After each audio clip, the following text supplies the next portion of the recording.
A continuación les voy a compartir lo que son algunas estrategias para el diseño de artículos de revisión. Anteriormente, o si lo buscamos en la bibliografía, encontramos que no hay una clasificación común para clasificar a las revisiones, a los artículos de revisión. Por ejemplo, Cronin en el 2008 la clasifica en 4 grandes grupos, Grant en el 2009 la clasifica en todos los grupos que vienen aquí descritos y Whittemore en el 2014 le describe en una menor cantidad de grupos. Al no haber un consenso en el tipo de revisiones o en el tipo de artículos de revisión que nosotros podemos encontrar, pues se llegó a la conclusión de agruparlos en 2 grandes grupos. Los 2 grandes grupos son revisiones, artículos de revisión narrativos y artículos de revisión sistemáticas. ¿Cuáles son dentro de las características diferenciales entre cada uno de ellos? Ferreira y González lo resume de esta manera. En el caso de las revisiones narrativas no tenemos una pregunta de interés estructurada o específica a comparación de las sistemáticas. La búsqueda de los artículos y sus fuentes en una revisión narrativa no es detallada y por ende no es sistemática a comparación de una sistemática.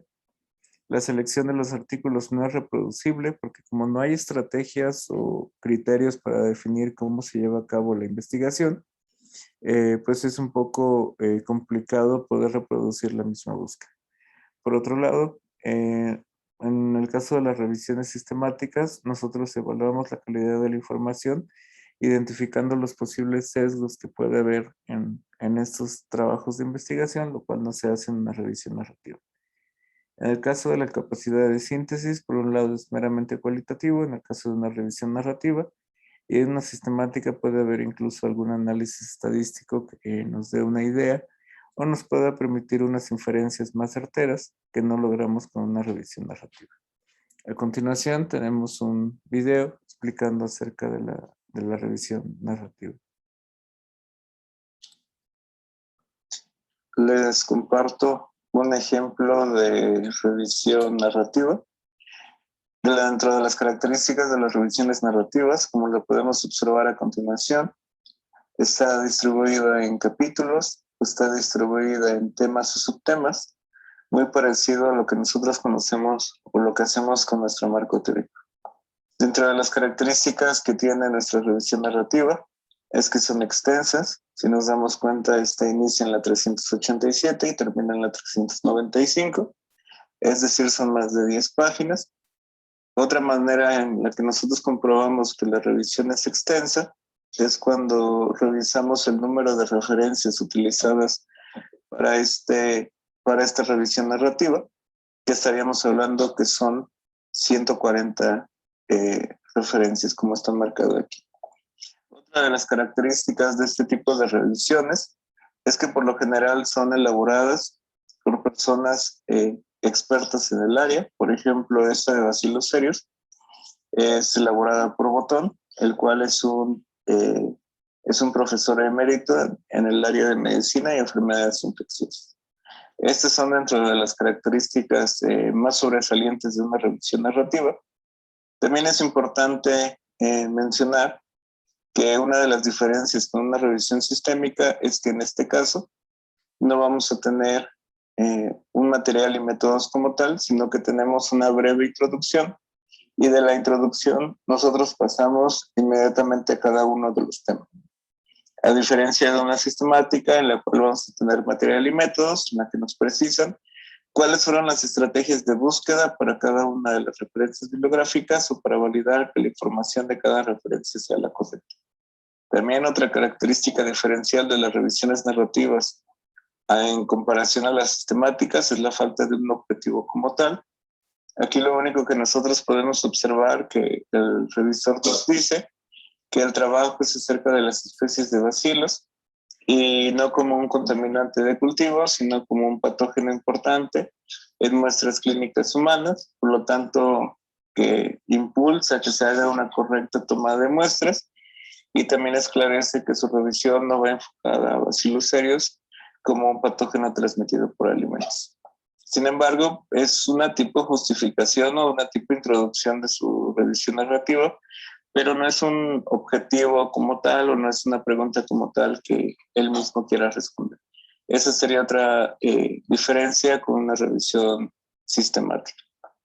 Sin embargo, pues una de las características elementales pues, de estos documentos es que sí resumen una cantidad importante de información y recapitulan o captan pues, una cantidad importante también de imágenes y de referencias.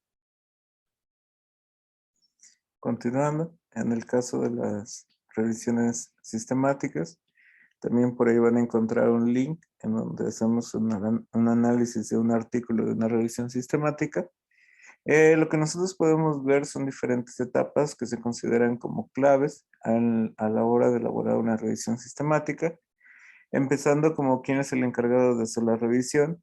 Por ejemplo, podemos tener un líder y podemos tener dos revisores ciegos. Ciegos es decir que cada uno de ellos trabaje de manera independiente y haga la revisión. Se deben de obtener los mismos resultados en cuanto a número de artículos consultados, leídos o sistematizados. El segundo, poder establecer un objetivo y una propuesta de la revisión. En este caso, si va a abordar de frecuencias, si va a abordar de prevalencias, incidencias. El tercero es prepararnos y revisar en la literatura, en las diferentes bases de datos, si no hay una revisión muy similar a la que nosotros queremos proponer, porque por ende, pues no va a tener el mismo impacto o o no vamos a obtener el mismo número de citas. Por otro lado, el paso número 4 es que nosotros planeemos la estrategia para la búsqueda, es decir, el uso de las palabras clave y de los operadores booleanos. Como quinto, que definamos la base de datos que nosotros vamos a ocupar, si es una base de datos, si es un repositorio, si es una biblioteca digital. El sexto, que es una evaluación suplementaria, es decir, por ejemplo, en el 5, cuando lo buscamos a partir de una base de datos, lo podemos hacer a partir de título y resumen, y de las que consideremos importantes o que pasan ese filtro de título y resumen, probablemente podemos hacer una revisión extensa del artículo a partir del protocolo EBSCO, por ejemplo, o del protocolo PRISM. También aquí entra toda la parte cuando los artículos no son del idioma original en el que estamos haciendo la revisión, pues la posible traducción del mismo. Después sigue pues, arreglar todas las referencias de todo lo que consultamos y pues generar un reporte que de esta manera se obtiene la revisión. ¿De qué depende que yo elija una, yo elija la otra? Pues depende primero si hay mucha información. Si hay mucha información acerca del tema, pues bien la podríamos ser narrativa. Y en el caso de una revisión sistemática, algunos lo consideran con mayor peso o consideran que es de mayor peso porque pues, nos permite evaluar, por un lado, la capacidad sistematizada de hacer una búsqueda, de hacer una síntesis y de integrar. También deben de tener mucho cuidado porque yo he visto fichas bibliográficas de factores de virulencia completamente nuevos. Pues esos ni siquiera podrían entrar en un lado, no pueden entrar en el otro, ¿no? Porque la información es muy escasa y no podremos tener un tema o no podemos tener un subtema. O hay temas que ustedes me dirían, no, es que como es puro epidemiología, pues serviría mejor para una narrativa o nos serviría mejor para una sistemática. El abordaje se puede hacer de cualquier modo. Por ejemplo, esta es una revisión narrativa. Sin embargo, si nos vamos a uno de sus apartados que viene un poquito más abajo, nos damos cuenta que toda la parte estadística la describe y sin ser sistemática, hace un resumen importante de la epidemiología, por ejemplo, del microorganismo, reportando las frecuencias. ¿Qué es lo que nos causaría ruido en una revisión narrativa? Es que, por ejemplo, compara años muy viejos con años más nuevos, en donde probablemente la técnica no sea la misma, y podemos inferir que sus comparaciones no son ideales o que sus tamaños de muestra que compara pues no son los mismos.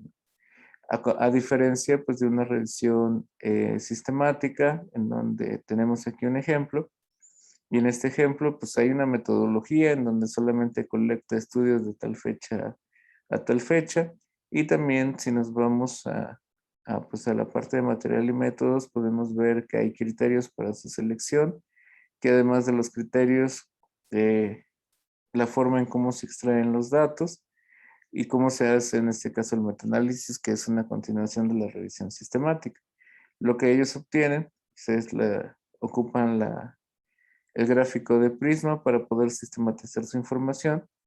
Una de las características claves de todos los datos epidemiológicos que ellos obtienen es que pueden hacer una comparación válida, o esa comparación válida se fundamenta en que, por ejemplo, ellos sistematizan o en un cuadro nos ejemplifican la cantidad de datos que hay, ya sea por hemisferio, ya sea entre este o oeste, entre sur y norte, de acuerdo a zona geográfica, el número de datos que hay disponibles, el número de mujeres embarazadas con toxoplasmosis aguda, del número de mujeres completas, por ende la prevalencia, y la prevalencia ya con un metaanálisis, ¿no? Y el índice de homogeneidad. Entonces, heterogeneidad, perdón. Entonces, de esta manera, pues los datos tienen mayor validez a que nos lo presenten de esta manera. Nosotros podemos analizar la prevalencia en relación al tamaño de muestra total y pues ya están agrupados e incluso organizados por región a que un artículo pues solamente nos lo presente de esta manera, ¿no? Claro, las dos son válidas, sin embargo, vuelvo a insistir, pues depende de qué es lo que nosotros queremos hacer. Entonces, pues ya teniendo una idea, pues ya se puede plantear si la queremos hacer narrativa, si la queremos hacer sistemática. Narrativa si hay demasiada información que nos permita cubrirlo, sistemática cuando la información no es mucha o hay un tema que se repite, que se sigue, que se busca en muchas poblaciones y que nosotros lo podamos concentrar en un solo documento o un solo archivo.